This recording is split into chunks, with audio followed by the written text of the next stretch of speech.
Hey guys, I'm Jose and welcome to this new tutorial on Unity. And today we're going to see how to just basically alter a bit the structure of what we were working in the last tutorial um, to, to do some sort of tiling pattern that would detect where the first person controller has been, right? So let's just dive into it. I have this kind of basic scene with a first person controller, a main camera that we could actually get rid of. We don't need.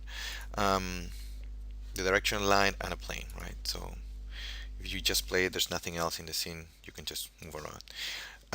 So I'm going to create a game object that is going to be a cube, right? So let's frame to that guy and just place this element, and we're going to do it a bit narrower and place them just above the ground like that. So what we're going to do is just, I have created these folders for some of the things that we're going to do. So we're going to create a new prefab that is going to be the data cube. And we're going to create a new script, a JavaScript that is going to be tutorial or 2 or tutorial 3 actually. And this one we're going to drag it into the cube, right? So you see that the cube now has this script that we developed, right? So we could just go ahead and basically drag the cube into the prefab. So now we have, it's a prefab, right? So we will be working on a prefab.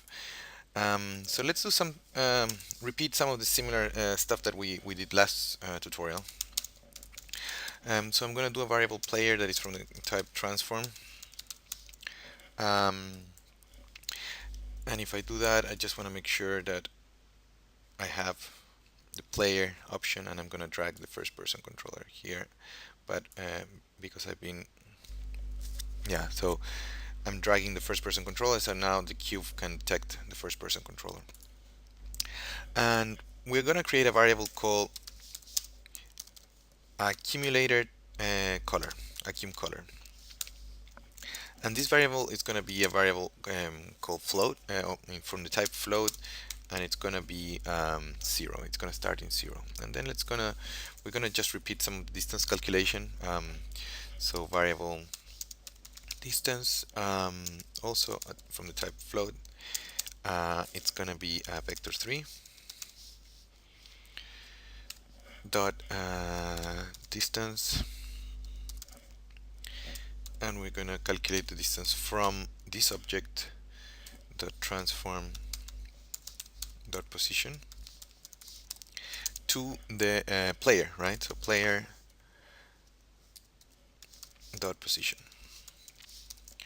You see, we're calculating the distance, and we should spell that properly, right? But this time around, we're going to just use an if statement to trigger some event, right? So we're not going to just use that distance as it is, but we're going to use it to trigger an event, right? So what we're going to say is if the distance is smaller than 3, something will happen, right? So this is the way you write an if statement. And what is going to happen is that this color is going to go up. It's going to increase, right? So we're going to say accum color equals or plus equal. That means that whatever the value of accum color is, it's going to get increased by 0.3 or 0.03 actually, something like that. And we can also specify an else statement that would determine if that condition is not met. Else, we could say accum color minus equal, so decrease 0.01, right? So if we get inside a range of 3 units of distance, we increase the value of the accumulated color. And if we're not in that range, we decrease it, right? By a smaller amount, because we want to, let's say this is going to control the color of the cube, so we want that to fade slightly slower. So you'll see what I mean in a few minutes. So let's do what also we did last tutorial of just applying a variable like color.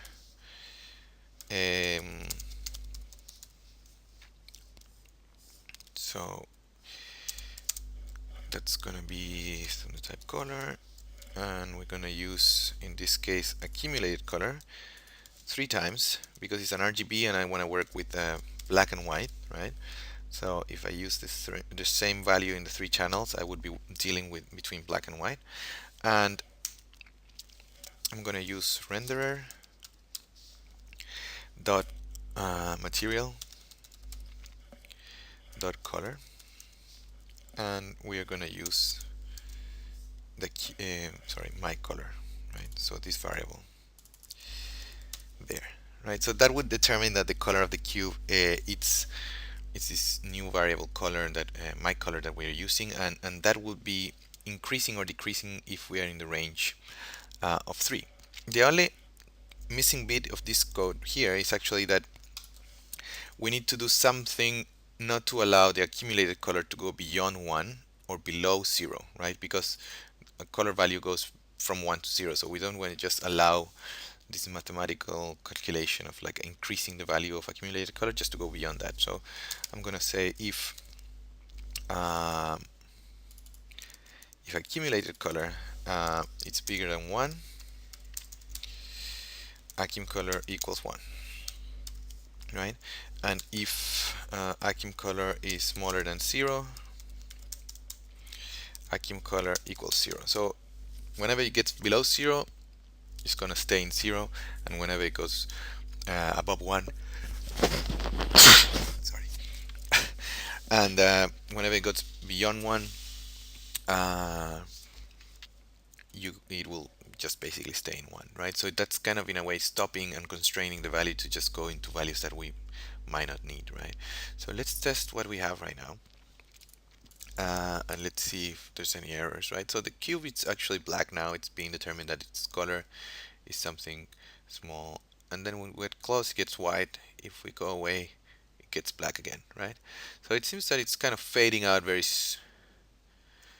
quickly still, right? So I'm gonna just turn this off, but that doesn't matter. We could just alter that later. And what I'm gonna do, which is not the best way of doing it, but I'm gonna just do a little kind of copy of my element just by copying like this.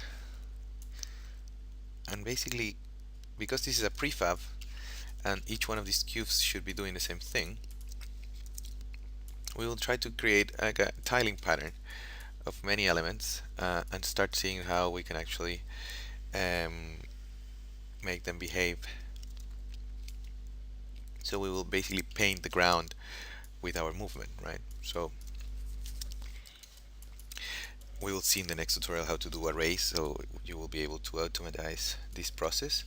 But for now, I think this is not too difficult to just copy them around. So let's check if this is working. So we have this first person controller. If we get close, we start painting, and we can look back, and in a way you see that we are kind of just leaving this trail, and then eventually it is fading off. So that's working pretty well. We can actually do this pattern slightly bigger. So I'm gonna just copy this a bit more in every direction, really, just to have a bigger pattern.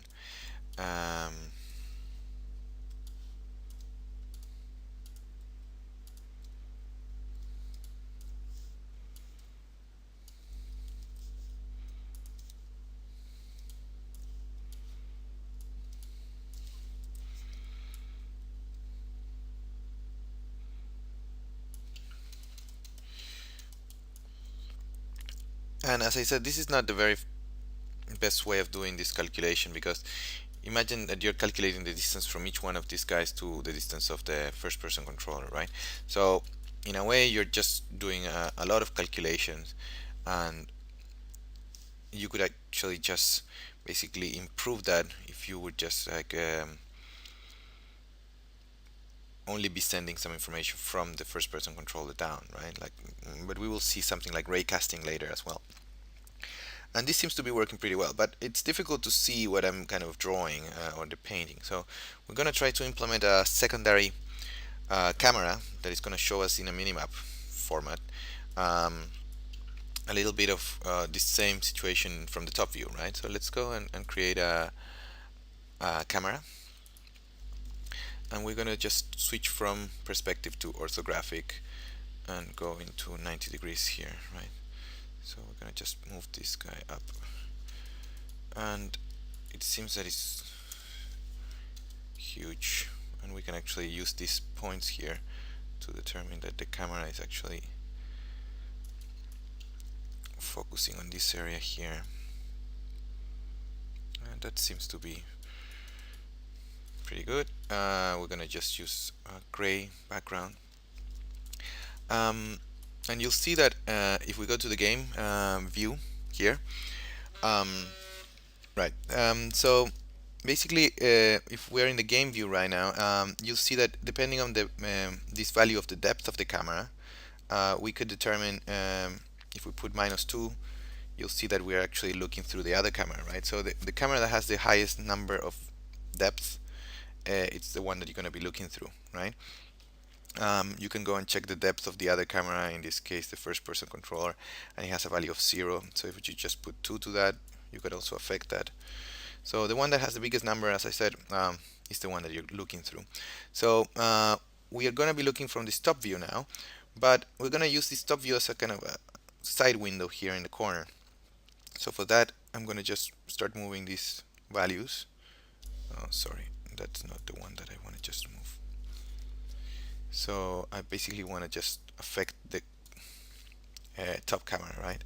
So if I start kind of doing these changes, you see that we're kind of creating a small window in the top corner, and